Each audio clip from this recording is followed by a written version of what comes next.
Hello friends, आज हम 6th class की book a pact with the sun का चैप्टर 5 करेंगे, जिसका नाम है तानसेन। तानसेन चैप्टर को करने से पहले आपको बताना चाहूँगा कि भारत में बहुत महान म्यूजिशियंस संगीतकार हुए हैं, जैसे बिस्मिल्लाह खान, हरिप्रसाद चौरसिया, पंडित रविशंकर और न जाने कितने महान संगीतज्ञों ने भारत में अपनी एक अलग पहचान बनाई है और न केवल भारत में बल्कि विश्व प्रसिद्ध रहे हैं। इन्हीं म्यूजिशियंस में से एक थे हमारे तानसेन। अब तानसेन चैप्टर में कुछ कैरेक्टर्स हैं जिनके बारे में हमें पता चलेगा कहानी के दौरान कि कहानी क्या है। इसमें एक कैरेक्टर है मुकुंदन मिश्रा, जो तानसेन के फादर हैं। एक है स्वामी हरिदास, जो एक गुरु हैं जो संगीत सिखाते हैं। रानी मृगनयनी, एक रानी है जो अपने कोर्ट में रहती है, अपने महल में रहती है, और इसी के महल में इसकी एक सेविका हुसैनी, जिसका नाम क्या है, हुसैनी। एक शौकत मिलन, जो अकबर के दरबार में, राजा अकबर हुआ है उसके दरबार में रहता था। सरस्वती और रूपवती, ये दोनों आपस में सहेलियां हैं और सरस्वती तानसेन की बेटी है। जब कहानी शुरू होती है हमें पता चलता है कि तानसेन एक नॉटी चाइल्ड है, एक शरारती बच्चा है, और वह अपने माता पिता के साथ ग्वालियर में एक जगह है बेहट, बेहट में रहता है। इसके फादर भी बहुत अच्छे म्यूजिशियन थे, संगीत को जानते थे। तो बात हो रही है तानसेन के बचपन की।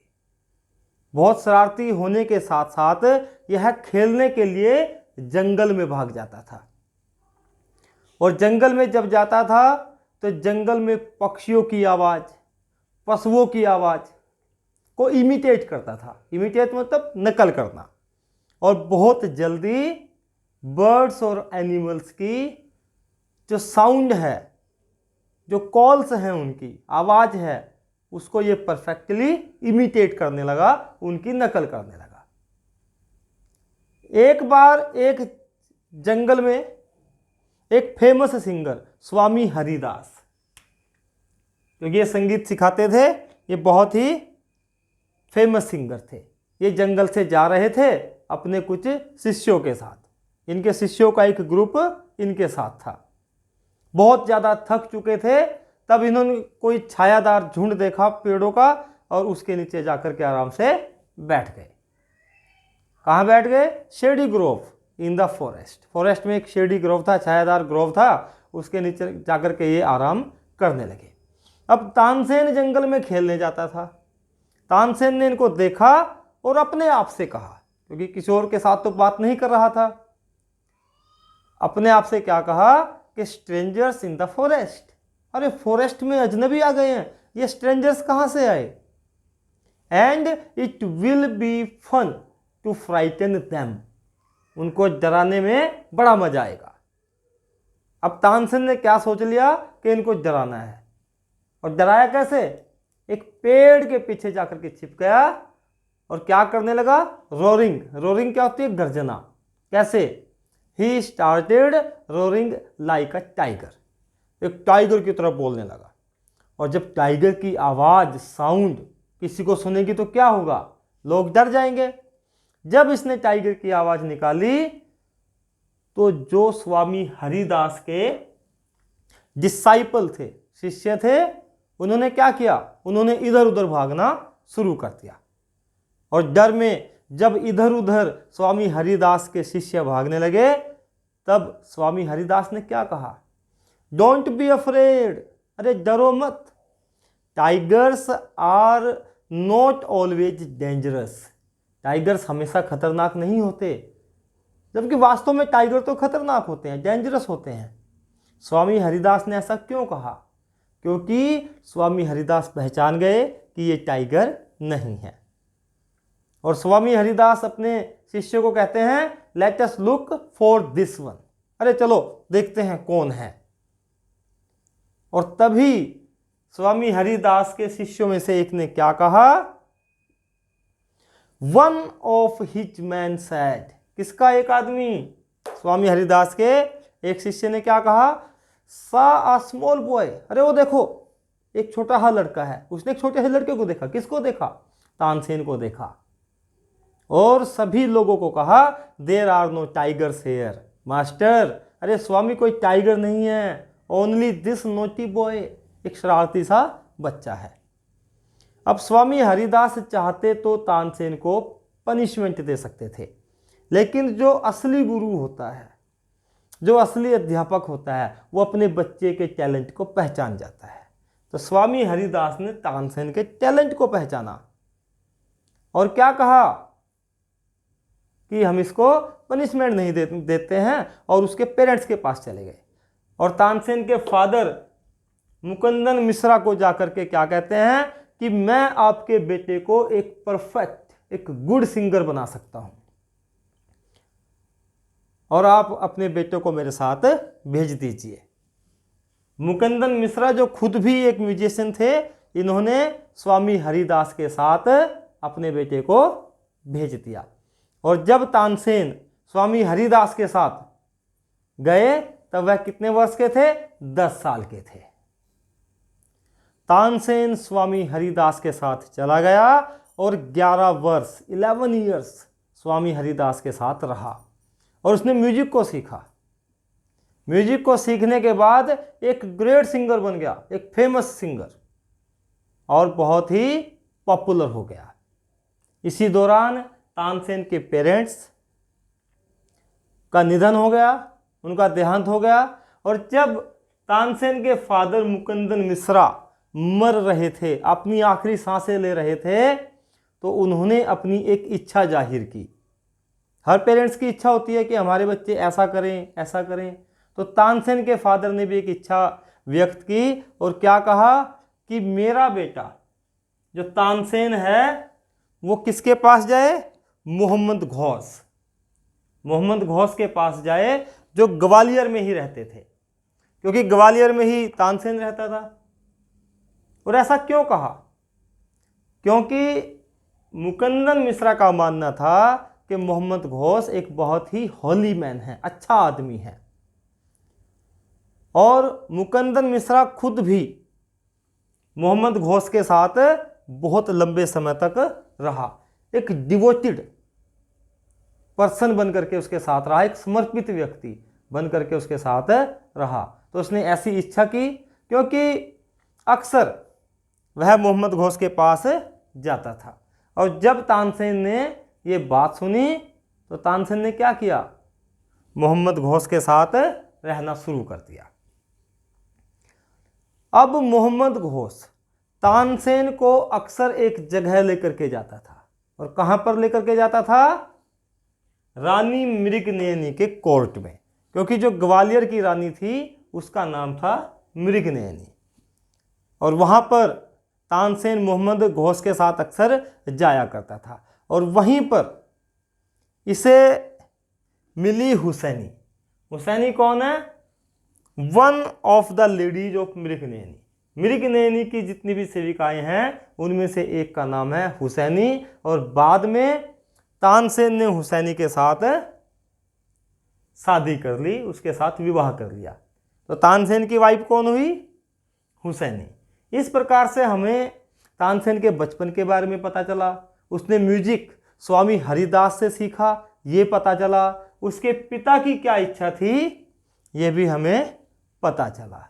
अब तानसेन बहुत ज़्यादा और फेमस हो गया, और हुसैनी भी स्वामी हरिदास की शिष्य बन गई, क्योंकि तानसेन तो पहले से ही स्वामी हरिदास का शिष्य था।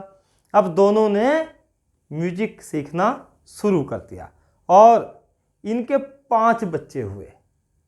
तानसेन और हुसैनी के कितने बच्चे थे, 5 चिल्ड्रन। सारे के सारे म्यूजिक सीख गए थे। अब तानसेन इतना ज़्यादा फेमस हो गया कि अकबर जो भारत का राजा हुआ करता था उस समय, वह भी अक्सर उसके गानों को सुनने के लिए, उसके गीत को सुनने के लिए उसके घर चले जाया करता था। और अकबर ने तानसेन को कहा कि आप मेरे रॉयल कोर्ट में आइए, आप मेरे दरबार में आ जाइए, मेरे दरबार को ज्वाइन कर लीजिए। और 1556 में तानसेन ने अकबर का कोर्ट ज्वाइन कर लिया और अकबर किसी भी समय, चाहे दिन हो चाहे रात हो, इसको बुला लिया करता था और कभी कभार तो इसके घर पे भी इसको प्रैक्टिस करते हुए देखने के लिए चला जाता था। इसको बहुत सारे गिफ्ट्स देता था क्योंकि अकबर तो राजा था, बहुत सारे प्रेजेंट्स उपहार इसको दे दिया करता था। ये देख करके जो कुछ दूसरे कोर्टियर्स थे, कोर्टियर्स मतलब दरबारी, जो दरबार में बैठते थे लोग, वे सब के सब तानसेन से जलने लगे, इससे जेलसी रखने लगे। और उन्होंने क्या डिसाइड किया कि जब तक तानसेन तबाह नहीं हो जाता तब तक हम आराम से कैसे बैठ सकते हैं। तब इसके दरबार में, किसके, अकबर के दरबार में रहने वाला एक व्यक्ति जिसका नाम क्या है, शौकत मिलन, ने कहा कि मेरे दिमाग में एक आइडिया है। और आइडिया क्या है, let us make him sing raga Deepak. एक रागा दीपक है, राग दीपक जिसको हम बोल सकते हैं, राग दीपक। अब दीपक का मतलब क्या हो गया, दिया, और राग का मतलब एक राग, एक गीत। तो उसने क्या कहा कि हम तानसेन को राग दीपक गाने के लिए कहते हैं। जब शौकत मिलन ने ये बात कही कि चलो हम उसे कहते हैं कि राग दीपक गाए, तो दूसरे ने कहा how will that help us, ये चीज़ हमें कैसे मदद करेगी। अब मदद कैसे करेगी ये जानने से पहले जानना जरूरी है कि राग दीपक होता क्या है।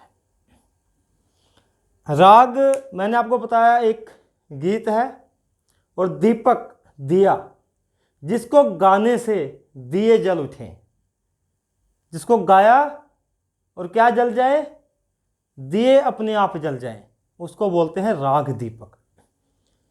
लेकिन राग दीपक इतना भयंकर राग है कि ना केवल दिए बल्कि जो गाता है उसको भी ये जला देता है, आसपास की चीजें जलने लगती हैं।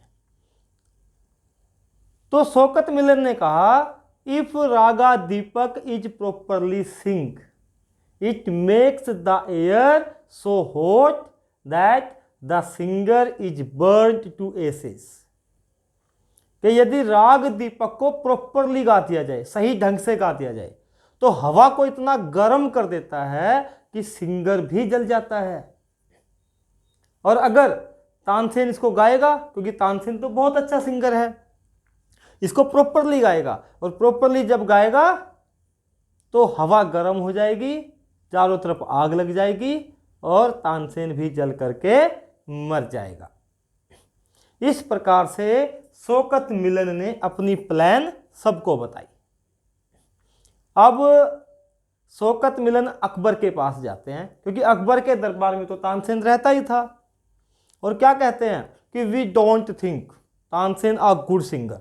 भाई राजन, हम नहीं मानते कि तानसेन एक अच्छा सिंगर है।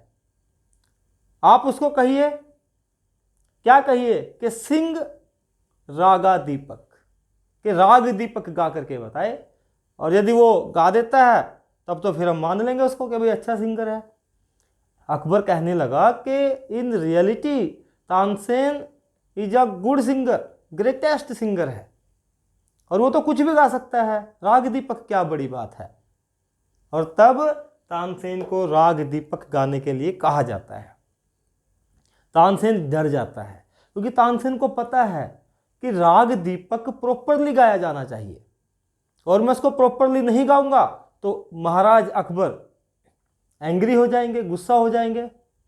तब तानसेन कहता है कि मुझे तैयारी करने के लिए थोड़ा सा समय चाहिए। अकबर कहता है कोई बात नहीं। तानसेन अपने घर जाता है और बड़ा डाउनकास्ट मतलब खिन्न होता है, बड़ा उदास होता है, अनहैप्पी। और अपनी वाइफ को कहता है कि राजा ने मुझे राग दीपक गाने के लिए बोला है। अगर मैं राग दीपक को प्रॉपरली गा देता हूं तब राग दीपक से क्या जल जाएंगे? लैंप जल जाएंगे, दीपक जल जाएंगे, लेकिन मैं भी साथ के साथ ही मर जाऊंगा, क्योंकि हवा इतनी गर्म हो जाएगी कि चारों तरफ क्या लग जाएगी? आग लग जाएगी। परेशान हो गया, क्या करे?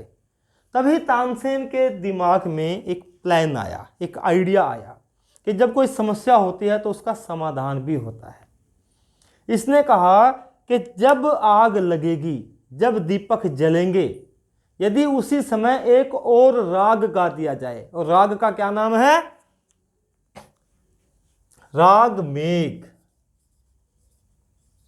क्या नाम है? राग मेघ। मेघ क्या होता है? बादल। कि एक ऐसा राग अगर उसको गाया जाए तो बरसात होना शुरू हो जाती है, लेकिन उसको गाए कौन? तब तानसेन अपनी बेटी सरस्वती और उसकी सहेली रूपवती को राग मेघ गाने के लिए प्रिपेयर करता है, और रूपवती और सरस्वती दोनों 2 हफ्ते में दिन रात मेहनत करके राग मेघ सीख लेती हैं।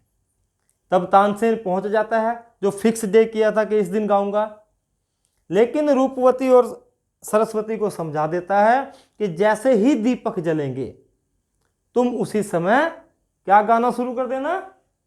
राग मेघ। तानसेन ने गाना शुरू किया, हवा गर्म होनी शुरू हो गई, जो लोग वहां पर थे उनको पसीने आने शुरू हो गए, जो नदी का जल था वह बॉयल होना शुरू हो गया, पेड़ों के पत्ते जल करके नीचे गिरने शुरू हो गए, पक्षी मरने शुरू हो गए, और तभी आग लग गई। अब सरस्वती और रूपवती ने क्या किया? तभी राग मेघ गाना शुरू कर दिया, बादल आए और बारिश होने लगी। इस प्रकार से तानसेन ने खुद को बचाया। लेकिन कहते हैं कि तानसेन उसके बाद थोड़ा बीमार हो गया, फिर ठीक भी हो गया। अकबर ने तानसेन के जो एनिमीज थे, जो उसके दुश्मन थे, अकबर को सारी प्लान पता चल गई। अकबर ने उनको क्या किया? पनिशमेंट दी। तानसेन बहुत लंबे समय तक किसके साथ रहा? अकबर के साथ रहा। कब से? 1556 में तानसेन अकबर के साथ गया था, और अकबर के साथ रहते ही 1585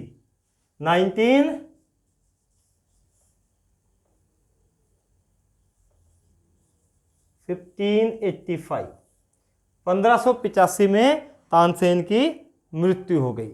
ग्वालियर में इनका एक मकबरा बना, टॉम्ब, और ग्वालियर को एक म्यूजिशियंस का पिलग्रिमेज समझा जाता है कि वहाँ पर जितने भी म्यूजिशियंस हैं वो अधिकतर ग्वालियर से हुए हैं, तो ग्वालियर को पिलग्रिमेज ऑफ म्यूजिशियंस भी कहा जाता है। इस प्रकार से हमने तानसेन की कहानी से पता चला कि तानसेन कितने महान संगीतज्ञ हुए। अगर आपको वीडियो अच्छी लगी हो तो आप इसे शेयर कीजिए, वीडियो को लाइक कीजिए, मेरे चैनल को सब्सक्राइब कीजिए और बेल आइकन को ज़रूर प्रेस कीजिए ताकि आने वाले वीडियोज़ के नोटिफिकेशंस आपको मिलते रहें। Thank you, have a nice time.